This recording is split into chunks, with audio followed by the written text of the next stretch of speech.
Off the screen.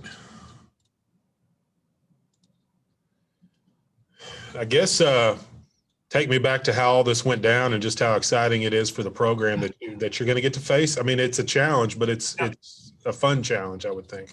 Well, it goes back to when the season started and we knew that there were going to be possibilities of cancellations. It was just going to be inevitable. So the first conversation was with our kids, our team, on what do we do when we lose games? Do you want to replace them with, common type opponents, or you want to play the best possible teams we can? And it was like a chorus. They all just said, best team we can find, coach, whoever wants to play, whenever. I said, okay. So we've been reaching out. Just people that we've been friends with in the game. We've all been in text groups and just talking on the phone saying, whenever the time comes, give us a call. Let's figure it out. So that was the overall arching, knowing that we did want to play the best teams we could play and people we'd been talking to off and on throughout the year, following who's keeping up with games being lost.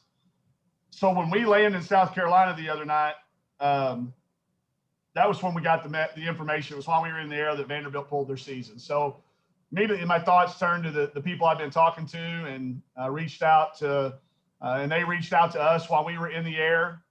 We had a message from them saying, hey, is this a possibility? We have the date.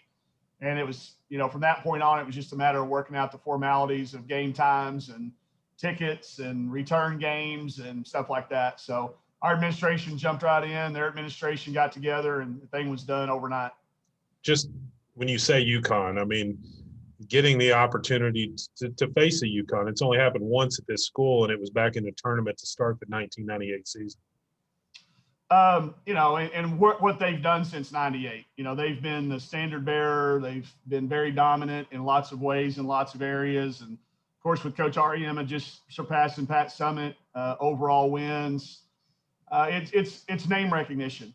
Everybody says, Connecticut, UConn, you got it. And that's what gets you excited. That's the type of games we promised Chelsea and Amber and Tate, all these kids that have been coming, that we would be able to attract, not only playing those guys, but be able to get them here.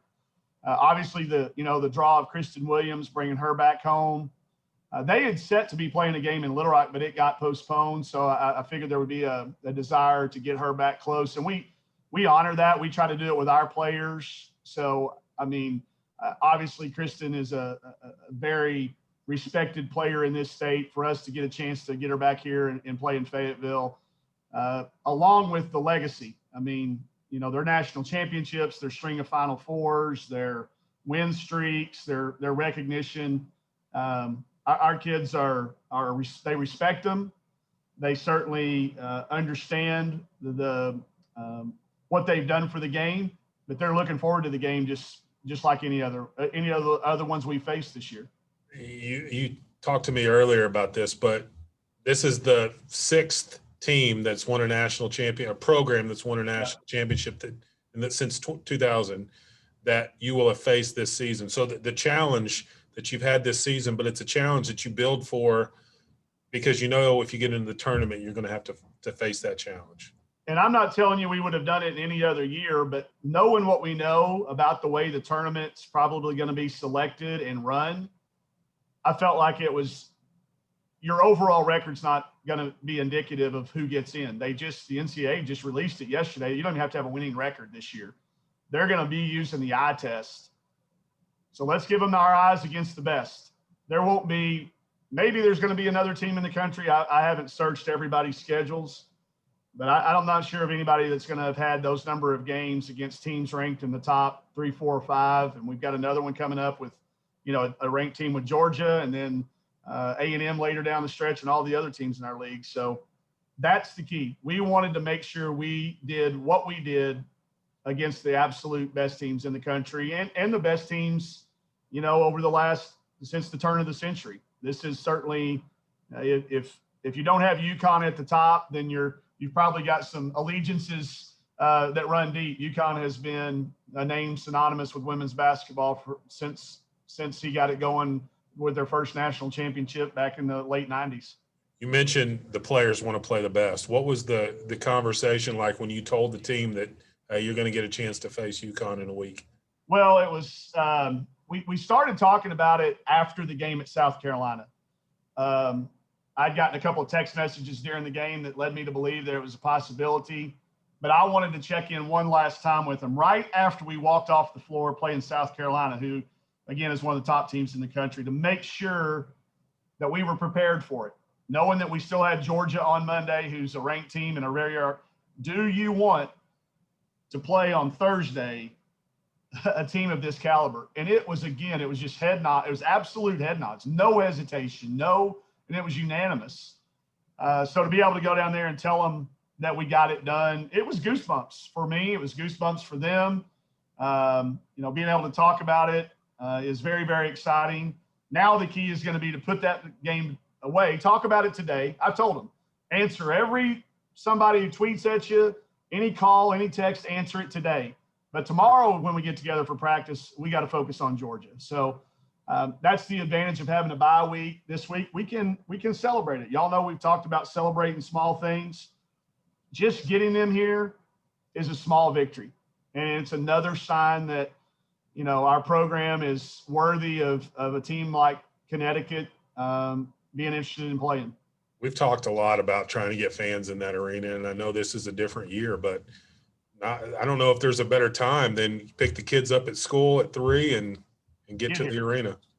Yeah, get here. I hope that would be the ultimate reward for our kids, to see the maximum number allowed in that gym for that game. Hey, and we're okay. If y'all want to come see the UConn, come see them. I get that. They travel with an aura about them, and Coach Ariema, that's, he's legendary. Come see him. Come see them. And then when the game gets tipped off, cheer for us, But yeah, that's going to be a great day on Thursday, and pick them up at school, get here in plenty of time to get a sack of corn and get in your seat and be ready for a good game. How do you approach this? You've gone against Hall of Fame coaches. This is the first time you're going to go up against Gino. From your stops at Washington, facing Tara and Gary, and just all those guys. Like, how is it for you when you face a coach like that and you're going head to head with a coach like that? The lead up is what's fun, because Gino has been nice to me since day one as an assistant. I met him through my coach at the time at the University of Tulsa. And even just when I was a peon assistant, he'd pull me aside and talk. And gave me in places when, a lot of people won't approach him because he's got this aura about him, but he will talk. So to be able to go up against him in a game, it checks the box. I keep up with that stuff. Everybody that's in the Hall of Fame that you've coached against and have followed and admired for a number of years. But as soon as that goes up, we got to let that go and know, just like everybody else. They've won more games than I've probably been a part of. I get that. But it's like I told the team, we don't have to beat these guys the best out of 7. We don't have to beat them the best 2 out of 3.